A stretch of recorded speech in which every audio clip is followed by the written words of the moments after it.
বিদায় বেলায় রুদ্রমূর্তি হয়ে প্রীতিকে শেষ হুঁশিয়ারি দিল দুর্গা। হ্যাঁ বন্ধুরা, মুখার্জি বাড়িতে দুর্গার বিয়ের রেশ কাটতে না কাটতেই ঘনিয়ে এলো বিদায়ের কালো মেঘ। ধুমধাম করে নাচ গান আর আনন্দের মধ্য দিয়ে দুর্গা ও ঋষভের চার হাত এক হয়েছে ঠিকই, কিন্তু উৎসবের এই আলোর নিচেই ঘনিয়ে আসছে কালো অন্ধকারের মেঘ। আর সেটা দুর্গা ভালো করেই বুঝতে পেরেছে।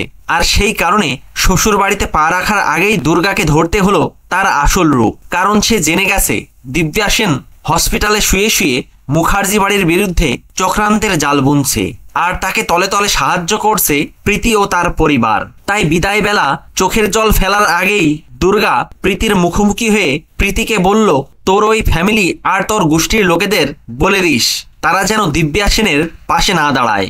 আর যদি তারা বেশি ছক্কা পাঞ্জা করে না, তাহলে এই দুর্গাও কিন্তু থেমে থাকবে না। আমি ওদেরকে 3 ছক্কা পুট মেরে আউট করে দেব, বুঝলি তো? তখন দুর্গার এমন রুদ্রমূর্তি দেখে প্রীতি রীতিমতো ভয় পেয়ে যায়। তো বন্ধুরা, মুখার্জি বাড়ি ছাড়ার আগেই কি দুর্গা মুখার্জি বাড়ির ভেতরের শত্রুদের 20 দাঁত ভেঙে দেবে?